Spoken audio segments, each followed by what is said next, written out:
Hello.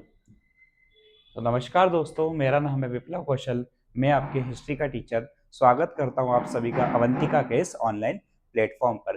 तो जो कि हमारी विगत क्लासेस रही हैं, जो कि वैदिक सभ्यता, सिंधु सभ्यता, हड़प्पा सभ्यता या मौर्य काल की बात करें या महाजनपद काल की बात करें, तो हमारी अब जो नेक्स्ट क्लास होने वाली है वो है मौर्योत्तर काल की।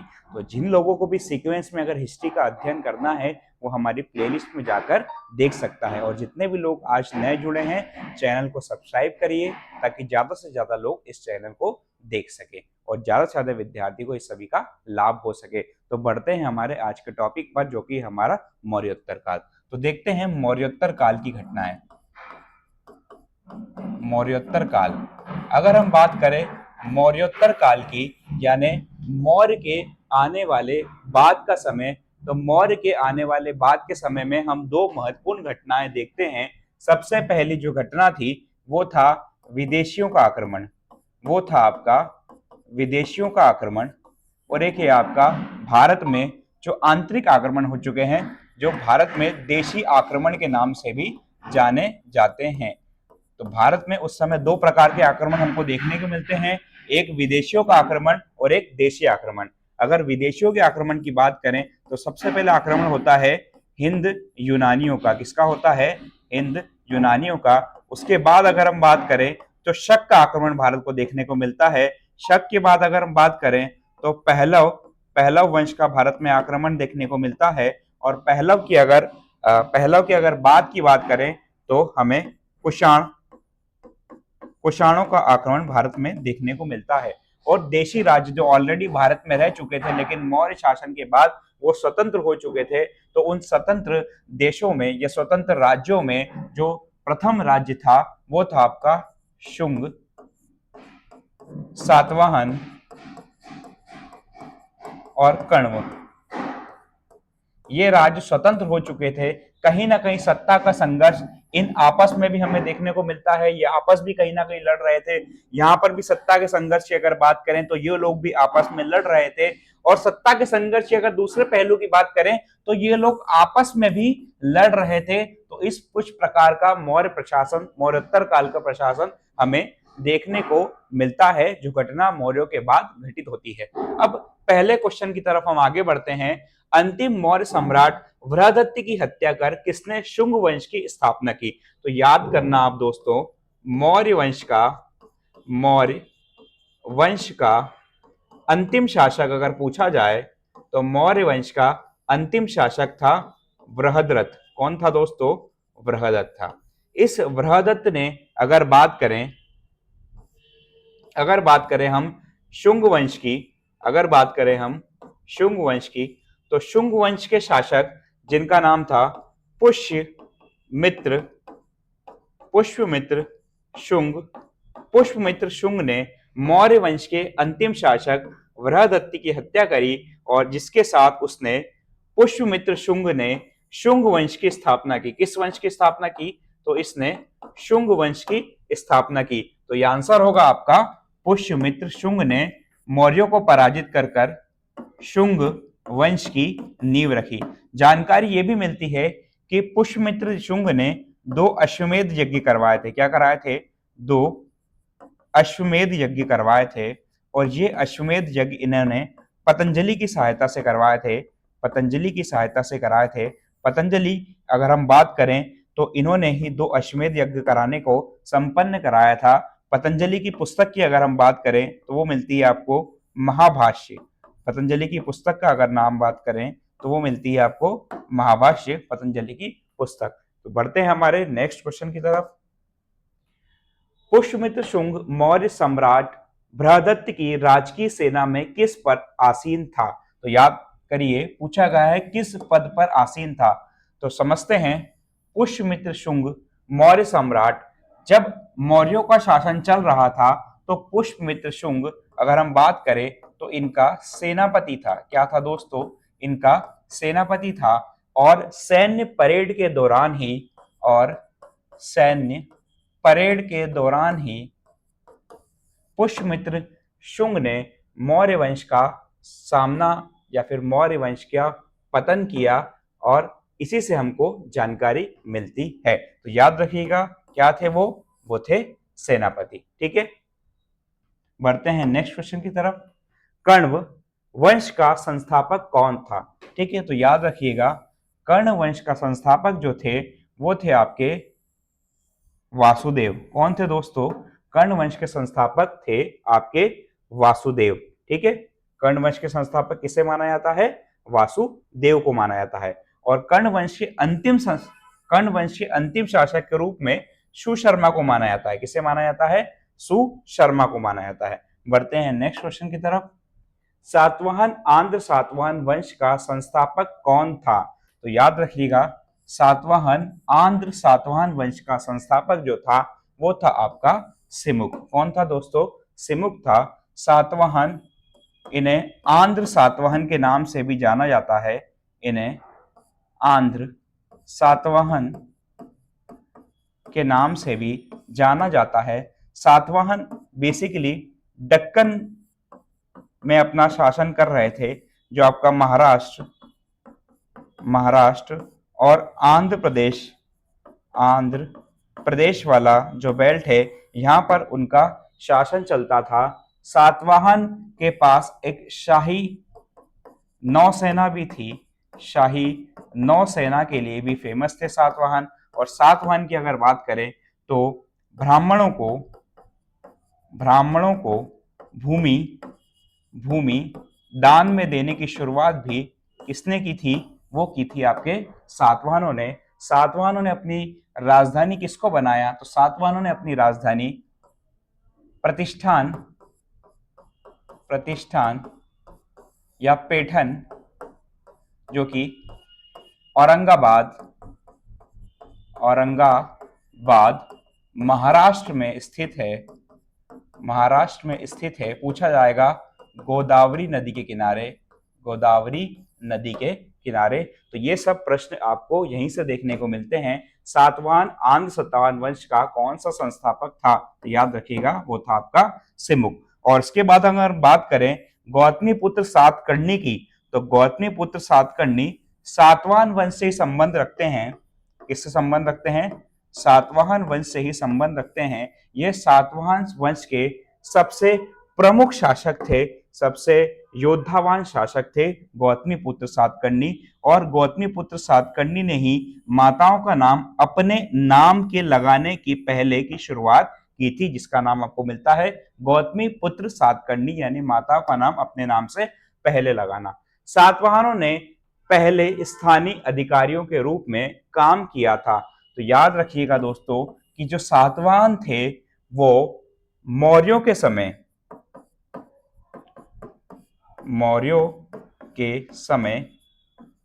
सामंत थे। कौन थे दोस्तों? सामंत थे। तो इसका आंसर होगा मौर्यों के अधीन थे। कौन थे? मौर्यों के अधीन। बढ़ते हैं नेक्स्ट क्वेश्चन की तरफ। निम्नलिखित में से वह महानतम कुषाण नेता कौन था जो बौद्ध बन गया? तो याद रखिएगा केवल ऐसे दो ही महान शासक हुए हैं जिन्होंने बौद्ध धर्म को अपनाया है। एक थे आपके अशोक, जिन्होंने बौद्ध धर्म अपना लिया था और इन्हें बौद्ध धर्म में दीक्षा दिलाने का काम किया था उपगुप्त ने। किसने किया था दोस्तों? उपगुप्त ने किया था। और दूसरे जिन्होंने बौद्ध धर्म अपना लिया था वो थे आपके कनिष्क। कौन थे दोस्तों? वो थे कनिष्क। तो इसका सही आंसर क्या होगा? कनिष्क। और पूछा जाएगा कनिष्क बौद्ध धर्म की किस शाखा को मानते थे? तो याद रखिएगा बौद्ध धर्म में दो शाखाएं हैं। एक का नाम है आपका हीनयान और एक है आपकी महायान। तो जो कनिष्क थे वो बौद्ध धर्म की महायान शाखा को मानते थे। अशोक के तरह कनिष्क ने भी बौद्ध धर्म को संरक्षण प्रदान किया था। ठीक है, क्लियर है यहां तक? ठीक, बढ़ते हैं नेक्स्ट क्वेश्चन की तरफ। कुषाण काल के दौरान मूर्तिकला की गांधार शैली निम्नलिखित में से किसका मिश्रण है? तो दोस्तों देखते हैं हम गांधार शैली के बारे में। ठीक है, गांधार शैली के बारे में हम थोड़ा समझ लेते हैं कि पाकिस्तान, अफगानिस्तान, पाकिस्तान और अफगानिस्तान में जो गांधार क्षेत्र था वहीं ये कला विकसित रूप ले रही थी। इस कला को कहा जाता था हेलेनिस्टिक। का क्या कहा जाता था? हेलेनिस्टिक। हेलेनिस्टिक कला कहा जाता था और इसी हेलेनिस्टिक कला का विकसित रूप ही हमें गांधार शैली के रूप में दिखाई देता है। और ये गांधार शैली किसका मिश्रण थी? तो गांधार शैली भारत और यूनानी का मिश्रण थी। तो इसका सही आंसर होगा भारत, ग्रीक या यूनानी शैली। गांधार कला में बुद्ध की सर्वाधिक मूर्तियां बनाई गई है। गांधार शैली में बुद्ध की सर्वाधिक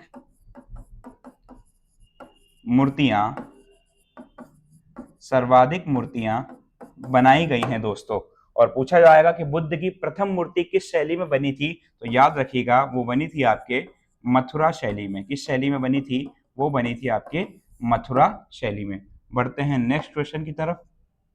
कनिष्क की राजधानी क्या थी? पुरुषपुर, बनारस, इलाहाबाद या सारनाथ? तो कनिष्क की राजधानी थी पुरुषपुर, जिसे पेशावर के नाम से भी जाना जाता है। पुरुषपुर पेशावर कहां पर आता है दोस्तों? तो पुरुषपुर पेशावर पाकिस्तान में आता है। कहां पर आता है? वर्तमान पाकिस्तान में आता है। और अगर बात करें सारनाथ क्या है, तो सारनाथ वही स्थान है जहां पर गौतम बुद्ध ने अपना उपदेश दिया था। क्या दिया था दोस्तों? अपना उपदेश दिया था। लेकिन सही आंसर कनिष्क की राजधानी क्या थी? तो वो पुरुषपुर पेशावर थी। बढ़ते हैं नेक्स्ट क्वेश्चन की तरफ। पुरुषपुर निम्नलिखित में से किसका दूसरा नाम है? तो अभी मैंने आपको बताया कि पुरुषपुर पेशावर का ही दूसरा नाम है, जो कि पाकिस्तान में स्थित है। कहां पर स्थित है? पाकिस्तान में स्थित है। ठीक है, पटना बिहार में स्थित है। और पाटलिपुत्र की अगर हम बात करें तो गंगा प्लस सोन नदियों के संगम पर बसाया गया था। किसके द्वारा? तो ये बसाया गया था उदयन के द्वारा, जिसने इसको अपनी राजधानी भी बनाया था। पंजाब यानी 5 नदियों के आप वाला क्षेत्र जिसे पंजाब कहा जाता है। चरक किसके राज्य चिकित्सक थे? तो अगर हम बात करें, चरक जो थे प्रमुख आयुर्वेदाचार्य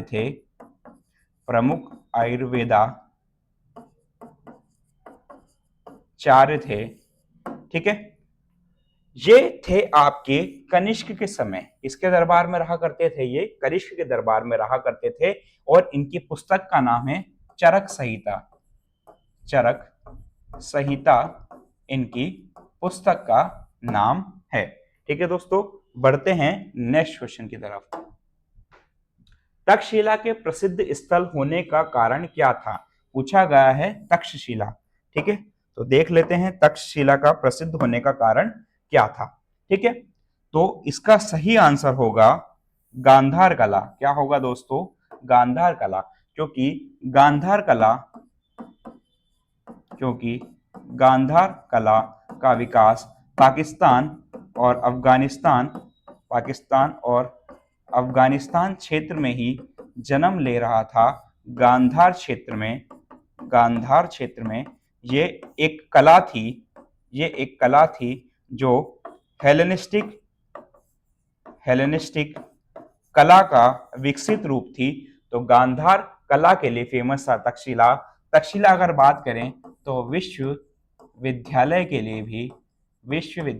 लिए भी फेमस था। और अगर हम बात करें तक्षशिला के अलावा कौन कौन से विश्वविद्यालय उस समय थे, तो याद रखिएगा नालंदा विश्वविद्यालय भी उस समय भारत में था। और नालंदा विश्वविद्यालय बिहार में है।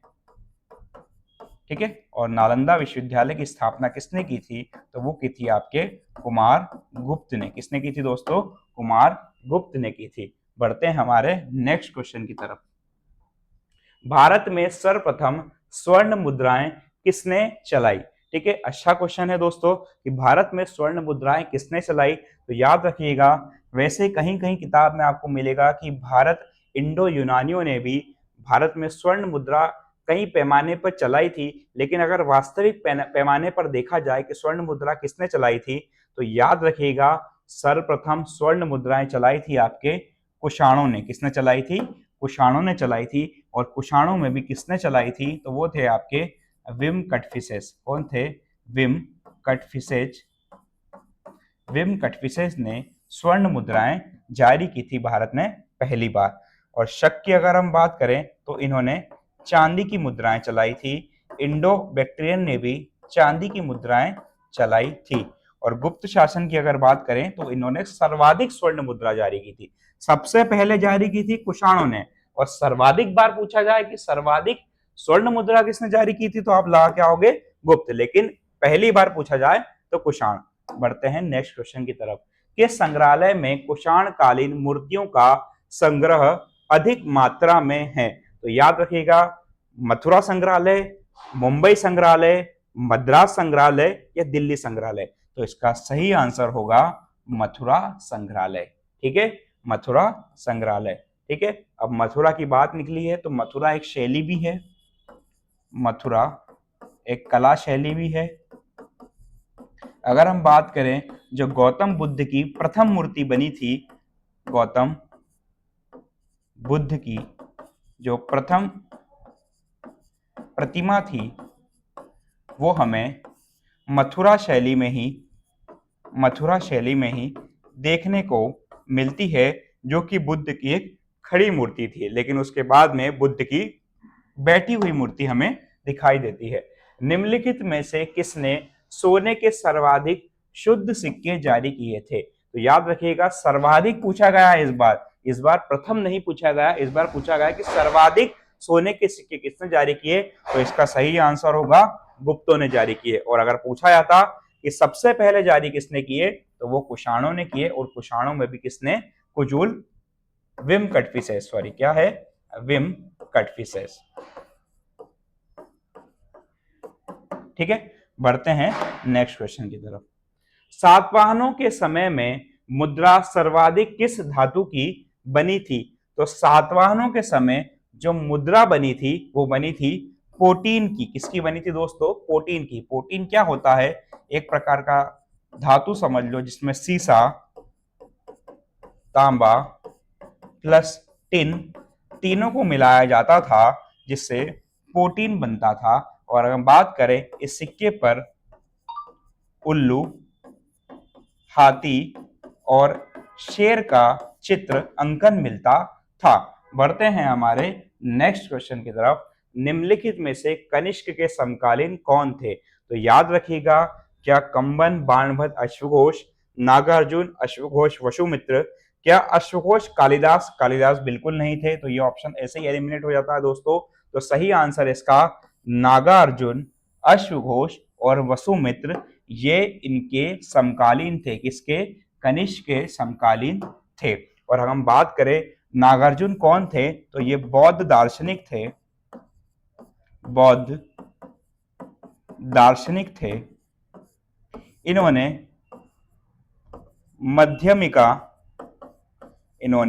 मध्यमिका संप्रदाय की रचना की थी। ठीक है दोस्तों, याद रखिएगा, नागार्जुन ने मध्यमिका संप्रदाय की रचना की थी। और अगर हम बात करें अश्वघोष ने एक पुस्तक लिखी थी जिसका नाम था बुद्ध चरित्र। क्या नाम था इस पुस्तक का? बुद्ध चरित्र। और हम वसुमित्र की अगर हम बात करें तो वसुमित्र के समय चौथी बौद्ध संगीति हुई थी,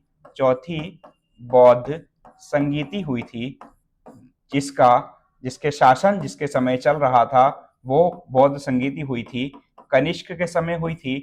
और कहां पर हुई थी? तो ये हुई थी आपके कश्मीर में, कश्मीर कुंडन वन में ये बौद्ध संगीति हुई थी। किसके समय? कनिष्क के समय। ठीक है, और वसुमित्र इसके अध्यक्ष थे। वसुमित्र कौन थे? इस बौद्ध संगीति के अध्यक्षता इन्होंने की थी। बढ़ते हैं नेक्स्ट क्वेश्चन की तरफ। किस वंश के शासकों ने ब्राह्मणों एवं बौद्ध भिक्षुओं को कर मुक्त भूमि दान में देने की प्रथा शुरुआत की थी? तो मैंने आपको बताया था कि सातवां जो वंश था वो दो चीजों के लिए फेमस था, एक शाही नौसेना के लिए और दूसरा उन्होंने ब्राह्मणों को कर मुक्त भूमि दान में देने की प्रथा की शुरुआत की थी। तो सातवाहनों के बारे में ये आपको याद रखना है। सातवाहनों ने अपनी राजधानी प्रतिष्ठान या पैठन ठीक है, औरंगाबाद महाराष्ट्र को बनाई, ठीक है, और धीरे धीरे इन्होंने आंध्र प्रदेश तक शासन किया। बेसिकली दक्कन भारत में महाराष्ट्र और आंध्र प्रदेश वाले एरिया में इन्होंने शासन किया था। ठीक है, बढ़ते हैं हमारे नेक्स्ट क्वेश्चन की तरफ, जब तक थोड़ा पानी भी लेते हैं।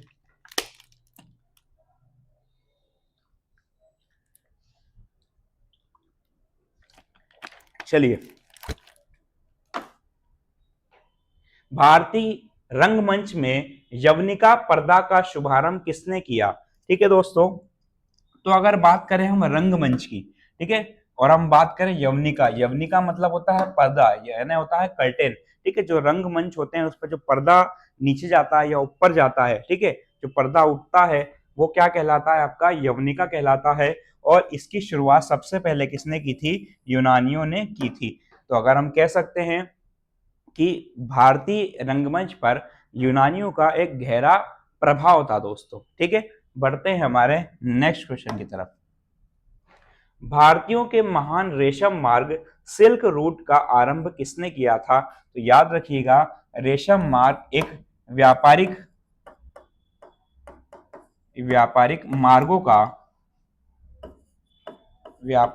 मार्गों का जाल था। ठीक है, जो चीन से, अगर हम बात करें, मध्य एशिया को कनेक्ट करता था। अगर हम बात करें कनिष्क की, तो कनिष्क ने इस सिल्क रूट को संरक्षण प्रदान किया, इसका विकास किया, इसकी सुरक्षा की। तो सही आंसर क्या होगा आपका? कनिष्क, जो कि एक व्यापारिक मार्गों का जाल हुआ करता था। ठीक है, बढ़ते हैं नेक्स्ट क्वेश्चन की तरफ। निम्नलिखित में से किसने बड़े पैमाने पर स्वर्ण मुद्राएं चलाई थी? तो याद रखिएगा, सबसे पहले स्वर्ण मुद्रा चलाई थी कुषाणों ने, और सर्वाधिक मात्रा में स्वर्ण मुद्रा चलाई गुप्तों ने।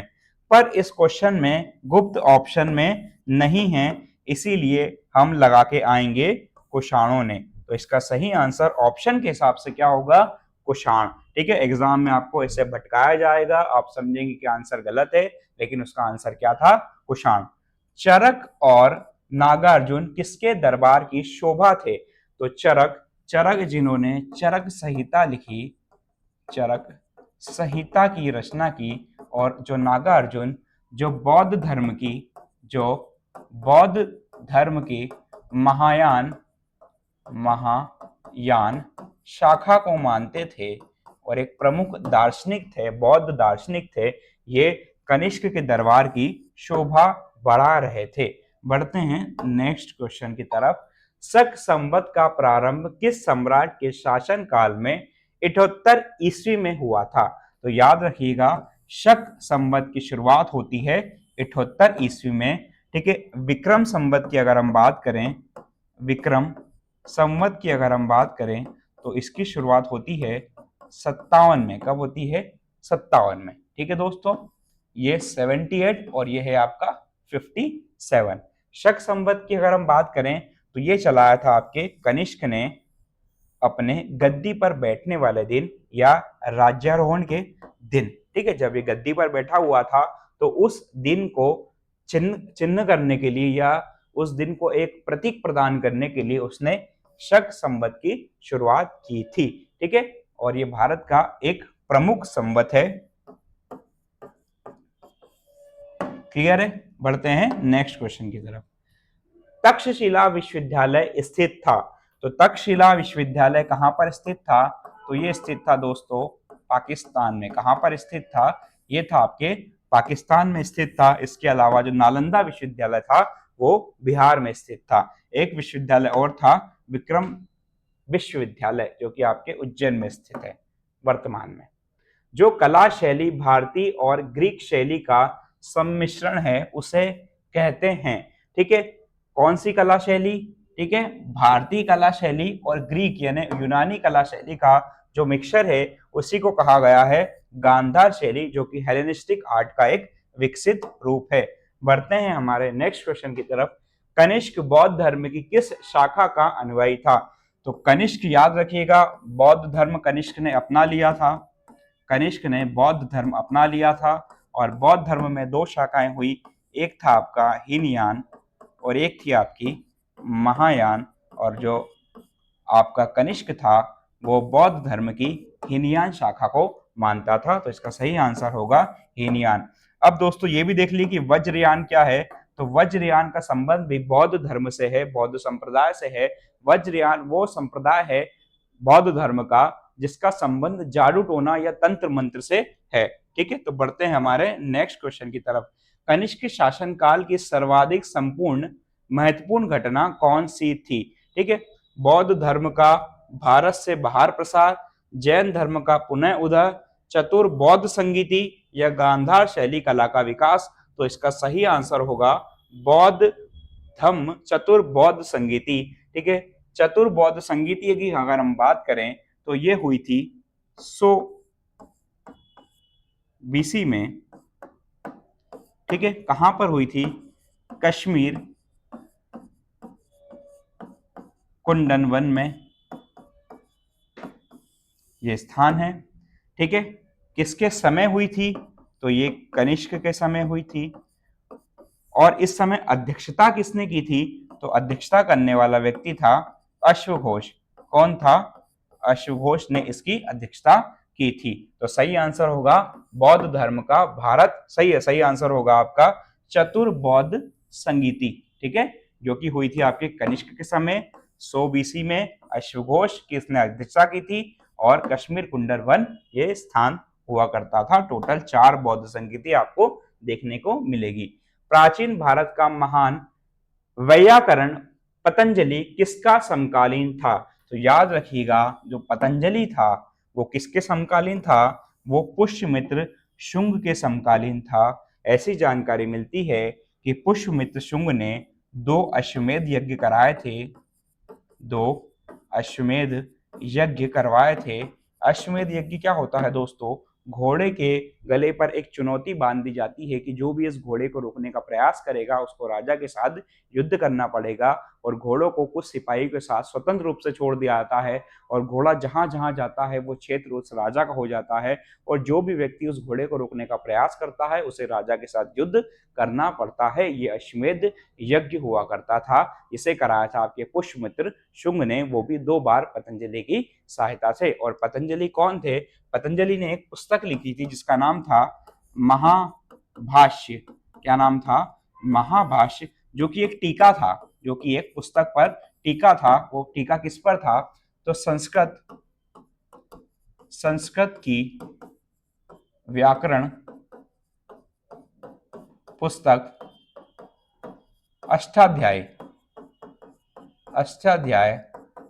उस अष्टाध्याय पर एक टीका लिखा गया था जिसका नाम था महाभाष्य, जो पतंजलि के द्वारा लिखा गया था। और गौतमीपुत्र सातकर्णी ये सातवंश के महान राजाओं में से एक थे जिन्होंने अपने नाम के आगे माताओं का नाम लगाने की शुरुआत की थी। सर्वप्रथम भारत में विशुद्ध संस्कृत भाषा में लंबा अभिलेख किस राजा द्वारा जारी किया गया था?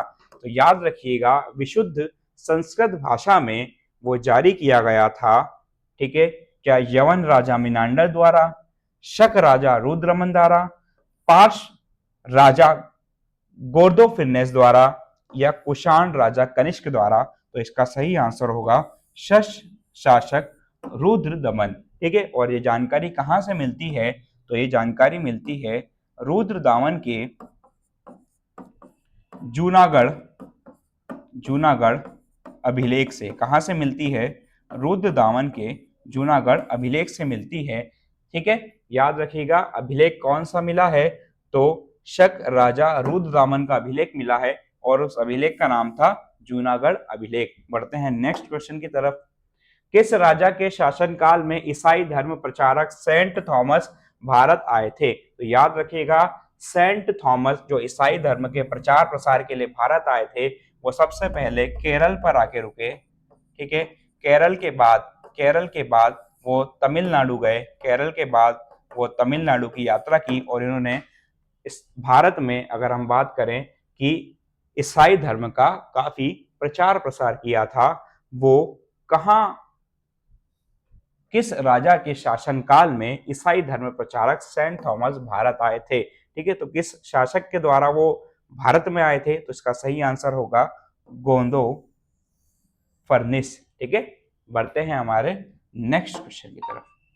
किस कुषाण शासक ने सर्वप्रथम स्वर्ण मुद्राएं जारी की थी? तो याद रखिएगा कि वो शासक कौन था जिसने सर्वप्रथम स्वर्ण मुद्रा जारी की थी। वो शासक था विम कटफिसेस। हालांकि कनिष्क ने भी जारी की थी, लेकिन कनिष्क से पहले विम कटफिसेस आ चुका था, शासक बन चुका था। इसके लिए सही आंसर होगा विम कटफिसेस। बढ़ते हैं हमारे नेक्स्ट क्वेश्चन की तरफ। किस वंश के शासकों ने क्षत्रप प्रणाली का प्रयोग किया था? तो समझते हैं क्षत्रप प्रणाली क्या होती थी।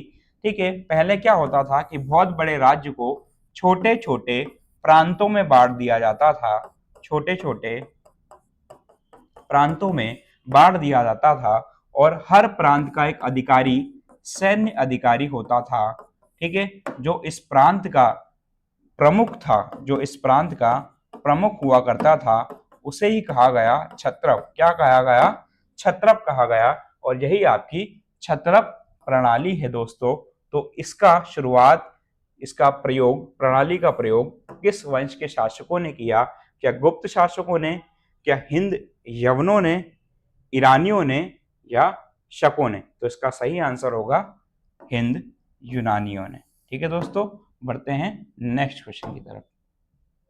त्रातर त्रातार मुक्तिदाता की उपाधि किस वंश के शासक ने धारण की? तो त्रातार, जिसका मतलब होता है मुक्तिदाता या मुक्त करने वाला, वो व्यक्ति कोई था, तो वो था आपका कुषाण, जिसने कुषाण शासक में आपका कनिष्क हुआ, कुषाण शासक में कनिष्क हुआ, जिसने ये उपाधि धारण की थी। ठीक है, इसके अलावा देवनाम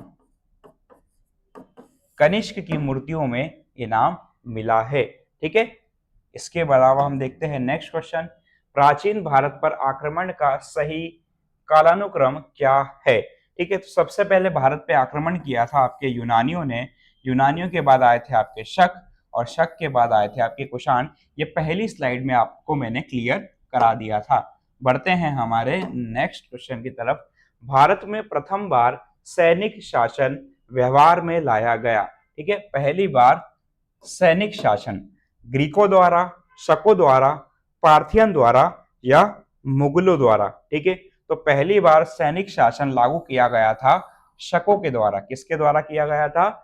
शकों के द्वारा। याद करने का तरीका से सरल है बिल्कुल। शक, जिसको भी शक होता है वो किसको बुलाता है? सैनिकों को बुलाता है। तो एक छोटी सी ट्रिक थी, अगर चाहें तो आप इस ट्रिक से भी याद कर सकते हैं। बढ़ते हैं और ये जो सैनिक प्रशासन था, ये भी क्षत्रप प्रणाली के अंतर्गत ही आता था। ये जो सैनिक प्रशासन था, ये भी एक प्रकार की क्षत्रप प्रणाली ही थी। ठीक है, ईसा पूर्व दूसरी सदी के प्रारंभ में उत्तरी अफगानिस्तान में स्थापित भारत यूनानी राज्य था। क्या बैक्टीरिया, सीथिया, जेड्रेसिया, या एरिया? तो इसका सही आंसर होगा बैक्टीरिया। ठीक है, इसका सही आंसर क्या होगा? बैक्टीरिया, जो कि कहां पर स्थित था? उत्तरी अफगानिस्तान, जो कि स्थित था आपके उत्तरी अफगानिस्तान या दक्षिण उज्बेकिस्तान, उज्बेकिस्तान में स्थित था। ठीक है दोस्तों, बढ़ते हैं हमारे नेक्स्ट क्वेश्चन की तरफ। चार धातुओं सोना, चांदी, तांबा एवं सीसा के सम्मिश्रण से बनने वाले सिक्के को क्या कहते हैं? तो उसका सही आंसर है, उसे कहते हैं हम शतमान। क्या कहते हैं हम? शतमान। शत यानी होता है 100। ठीक है, इसका संबंध भार से भी है। इसका संबंध किससे है दोस्तों? इसका संबंध भार से भी है। और शतमान एक प्रकार का मात्रक भी हुआ करता था। क्या हुआ करता था? मापन की इकाई हुआ करता था। और शतमान इसके अलावा धातु, सोना, चांदी, तांबा एवं सिक्के के सम्मिश्रण से बनने वाले सिक्के भी हुआ करते थे। निष्क क्या था? तो निष्क गले में पहनने वाला एक आभूषण हुआ करता था। सर्वप्रथम रोम के साथ किन लोगों का व्यापार प्रारंभ हुआ? ठीक है, तो अगर पूछा जाए कि रोम के साथ किन लोगों का व्यापार चालू हुआ, क्या कुषाणों का, तमिल एवं चेरों का, वाकाटकों का, शकों का? तो इसका सही आंसर होगा तमिलों एवं चेरों का। ठीक है, बढ़ते हैं हमारे नेक्स्ट क्वेश्चन की तरफ। मौर्योत्तर कालीन प्रमुख बंदरगाहों में कौन असत्य है? तो याद रखिएगा, क्या बारबेरिकम, क्या बैरीगाजा भड़ोच, क्या अरिकामेडू या कोचीन? ठीक है, कौन सा असत्य है? तो याद रखिएगा, कोचीन जो कि केरल में स्थित है, कोचीन जो कि केरल में स्थित है, इस बंदरगाह का संबंध मध्य काल से है, मध्य काल से है, जिस काल में पुर्तगालियों का भारत में आक्रमण होता है, और या फिर बोल सकते हैं व्यवसायिक दृष्टि से, ठीक है, मसालों का जब भारत में व्यापार बढ़ जाता है, ये घटना उस समय की है। कोचीन, इसका संबंध मध्यकाल से है, कोचीन बंदरगाह का। और बाकी जो संबंध है, इनका प्रमुख संबंध जो है वो मौर्योत्तर काल बंदरगाह से है। तो इसका सही आंसर होगा कोचीन। बढ़ते हैं नेक्स्ट क्वेश्चन की तरफ। निम्न में से किस स्थान को पेरिप्लस ऑफ द एशियन सी में पोर्ट के नाम से संबोधित किया गया है? तो याद रखिएगा कि पेरिप्लस ऑफ द एशियन ये एक यूनानी ग्रंथ है। क्या है दोस्तों? ये एक यूनानी ग्रंथ है। क्या है? यूनानी ग्रंथ है। और पोर्ट के एक, भारत के पूर्वी तट की हम बात करें, भारत के पूर्वी तट पर एक स्थान है जिसे वर्तमान में अरिकामेड नाम से जाना जाता है। तो इसका सही आंसर होगा बी। मौर्योत्तर काल में किसने भारत में हिंद यूनानी राज्य की स्थापना की थी? डेमेट्रियस ने, मिनांडर ने, मिथेडेटस ने या गोडाफर्निस ने? तो इसका सही आंसर होगा डेमेट्रियस ने। किसने की थी दोस्तों? डेमेट्रियस प्रथम ने की थी। ठीक है, जो कि एक बैक्टीरियन शासक था, इसका नाम था बैक्टीरियन शासक, बैक्ट्रियन शासक डेमेट्रियस ने। इसके अलावा मिनांडर कौन था? ठीक है, मिनांडर अगर समझते हैं, एक ग्रंथ है जिसका नाम है मिलिंद पन्हो। मिलिंद पन्हो में दो लोगों के बीच में वाद संवाद है। एक है आपके मिनांडर और एक है आपके नागसेन। मिनांडर और नागसेन के बीच में वार्तालाप है। नागसेन एक बौद्ध भिक्षु हैं, नागसेन एक बौद्ध भिक्षु हैं जिनके बीच में ये वार्तालाप हुआ है, और मिनांडर इनके नागसेन के प्रभाव में आकर बौद्ध धर्म को अपना लेते हैं और बौद्ध धर्म की महायान शाखा को अपना लेते हैं। तो इसका सही आंसर क्या था? डेमेट्रियस। या निम्नलिखित में से किसने अपने जीवन के उत्तरार्ध में राज सत्ता अपने पुत्र को सौंपकर बौद्ध भिक्षु बन गया? तो इसका सही आंसर होगा मिनांडर। अभी मैंने बताया कि मिनांडर जो था, बौद्ध भिक्षु नागसेन के संपर्क में आने से उसने बौद्ध धर्म को अपना लिया और बौद्ध धर्म की महायान शाखा को अपना लिया, जिसके बाद उसने जीवन के उत्तरार्ध में राज सत्ता अपने पुत्र को सौंपकर बौद्ध भिक्षु बन गया। बढ़ते हैं हमारे नेक्स्ट क्वेश्चन में। कुषाणों का संबंध किससे है? तो कुषाणों का संबंध चीन के यूची कबीले से है, या चीन की यूची जनजाति से थे। ये एक जनजाति थी जिनका नाम था कुषाण। ठीक है दोस्तों, ये कहाँ के रहने वाले थे? ये चीन के यूची कबीले के रहने वाले थे। बढ़ते हैं नेक्स्ट क्वेश्चन की तरफ।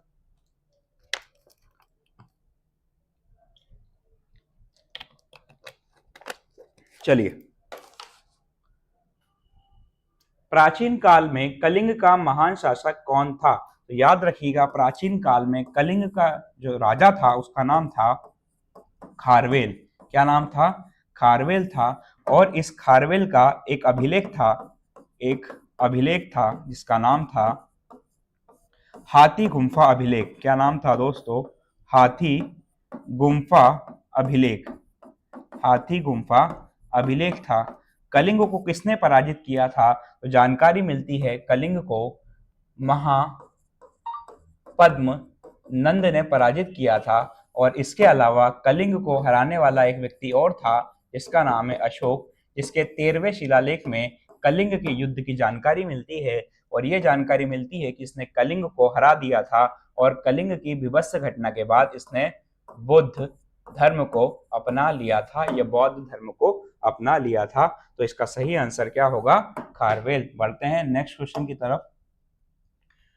कुषाण काल में सबसे अधिक विकास किस क्षेत्र में हुआ? तो याद रखिएगा कि कुषाण काल में वैसे तो कला साहित्य में सब क्षेत्र में विकास हुआ, लेकिन सबसे ज्यादा विकास होता है कला के क्षेत्र में। और कला जो विकसित होती है वो थी आपकी गांधार कला और मथुरा कला।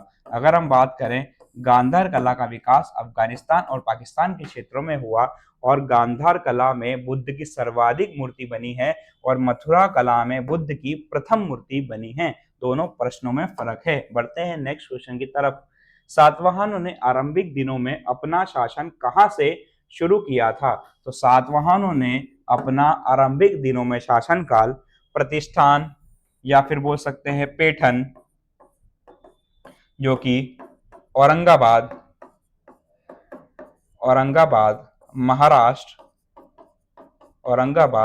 महाराष्ट्र में स्थित है दोस्तों। ठीक है, जो कि गोदावरी नदी के किनारे है। कहां पर है?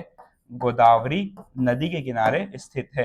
बढ़ते हैं नेक्स्ट क्वेश्चन की तरफ। सातवाहन राज्य की राजधानी क्या थी? तो सातवाहन राज्य की राजधानी वही थी जो मैंने आपको बताया, पैठन या प्रतिष्ठान। बढ़ते हैं नेक्स्ट क्वेश्चन की तरफ। निम्नलिखित में से कौन सा अभिलेख कलिंग नरेश खारवेल से संबंधित है? तो कलिंग नरेश खारवेल से संबंधित जो अभिलेख है उसका नाम है हाथी गुम्फा अभिलेख। इस अभिलेख से जानकारी मिलती है कि नंद राजा ने एक नहर खोदी थी जिसका नाम था तिनसुली नहर। क्या नाम था? तिनसुली नहर। ठीक है दोस्तों, बढ़ते हैं नेक्स्ट क्वेश्चन की तरफ। किस सातवाहन नरेश ने गाथा सप्तशती नामक कृति की रचना की? तो गाथा सप्तशती, सप्त यानी होता है 7 और शती यानी होता है 700। ऐसी प्रेम कहानियां, ऐसी 700 प्रेम कहानियों का वर्णन किया था किसने? हॉल ने। किसने? हॉल ने। हॉल एक कवि था और इसके दरबार में दो अन्य कवि भी रहते थे जिसका नाम था गुणाद्य और सर्ववर्मन। सर्ववर्मन। गुणाद्य की पुस्तक का नाम था बृहद कदा और सर्ववर्मन की पुस्तक का नाम था कांतक। ठीक है दोस्तों, तो हॉल जो कि 17वें नंबर का शासक था, सातवाहनों में 17वें नंबर का शासक था। सातवाहन शासक की राजकीय भाषा क्या थी? तो सातवाहन शासकों की राजकीय भाषा पाली थी। हालांकि सातवाहन ब्राह्मण थे और ये संस्कृत भाषा से परिचित थे, लेकिन आम जनमानस की भाषा प्राकृत होने के कारण इन्होंने प्राकृत भाषा को अपनाया। ठीक है, बढ़ते हैं नेक्स्ट क्वेश्चन की तरफ। निम्नलिखित राजवंशों का सही कालक्रम क्या है? सातवाहन, गुप्त, शुंग, चोल, शुंग, सातवाहन, गुप्त, सातवाहन, चोल या शुंग। सही आंसर है आपका, सबसे पहले आते हैं आपके शुंग के बाद आते हैं आपके सातवाहन, उसके बाद आते हैं आपके गुप्त और अंत में आते हैं आपके चोल। ठीक है, इंपॉर्टेंट क्वेश्चन है एग्जाम के पॉइंट ऑफ व्यू से। मौर्य साम्राज्य के ध्वंस के पश्चात सबसे पहले आक्रमण किसने किया? तो मौर्य साम्राज्य के समाप्ति के बाद या उसके खात्मे के बाद सबसे पहले जो शासन जिन्होंने किया या सबसे पहले जो आक्रमण जिन्होंने किया वो थे आपके हिंदू यूनानी। ठीक है, कौन थे आपके? हिंद यूनानी बैक्टीरियन। ठीक है, बढ़ते हैं नेक्स्ट क्वेश्चन की तरफ। ठीक है, ये शायद विजिबल नहीं हो रहा है। नेक्स्ट क्वेश्चन देखते हैं। विक्रम संवत कब से प्रारंभ होता है? तो मैंने आपको बताया था विक्रम संवत की शुरुआत 57 बीसी में होती है। ठीक है, कब होती है दोस्तों? 57 बीसी में। ठीक है, और शक संवत 78 में आपका शक संवत की शुरुआत होती है। ठीक है, सूची मौर्यों के बाद दक्षिण भारत में सबसे प्रभावशाली राज्य था। तो मौर्यों के बाद अगर बात करें हम, दक्षिण को जिसने जीता था वो थे आपके सातवाहन, क्योंकि सातवाहनों के बाद एक शाही नौसेना थी जिसके कारण उन्होंने दक्षिण भारत में जीत हासिल की। बुद्ध की खड़ी प्रतिमा निम्न में से किस काल में बनाई गई? तो बुद्ध की खड़ी प्रतिमा हम बात करें तो वो कुषाण काल, कनिष्क के शासन काल में बनाई गई, और वो शैली थी मथुरा शैली। वो शैली थी आपकी मथुरा शैली। बढ़ते हैं नेक्स्ट क्वेश्चन की तरफ। गुप्त वंश के बाद किस वंश ने भारत पर शासन किया? शुंग वंश के बाद किस वंश ने भारत पर शासन किया? तो इसका सही आंसर होगा शुंग के बाद कण्व। कण्व शासक था आपका वासुदेव। कण्व शासक था आपका वासुदेव। तो वासुदेव ने शुंग वंश के बाद शासन किया। शुंग वंश का शासन कौन था? तो वो था आपका पुष्य मित्र शुंग। पुष्यमित्र शुंग। ठीक है दोस्तों, बढ़ते हैं नेक्स्ट क्वेश्चन की तरफ। किस चीनी जनरल ने कनिष्क को हराया था? तो चीनी जनरल की अगर बात करें, पेन चाउ, किसने? पेन चाउ ने कनिष्क को पराजित किया था। ठीक है, नेक्स्ट देखते हैं। उत्तरी तथा उत्तर पश्चिमी भारत में सर्वाधिक तांबे के सिक्के जारी किए थे। तो याद रखिएगा, सर्वाधिक तांबे के सिक्के अगर हम बात करें, अभी हम सोने के सिक्के पढ़ रहे थे, लेकिन तांबे के सिक्के की अगर हम बात करें तो वो जारी किए थे आपके इंडो ग्रीक ने या हिंद यूनानियों ने। मौर्योत्तर भारत के संदर्भ में कलिंग के महान शासक खारवेल का उल्लेख किस अभिलेख में है? तो कलिंग नरेश खारवेल का अगर हम जानकारी लें तो वो मिलती है हमको हाथी गुम्फा अभिलेख में। बढ़ते हैं नेक्स्ट क्वेश्चन की तरफ। ठीक है दोस्तों, तो हमारे आज के 60 क्वेश्चन समाप्त हो चुके हैं। आज की हमारी क्लास जो मौर्योत्तर काल की थी वो काफी अच्छी रही। आशा करता हूं कि आपको क्लास पसंद आई होगी। अगर पसंद आई है तो प्लीज चैनल को सब्सक्राइब करें। ठीक है, थैंक यू दोस्तों।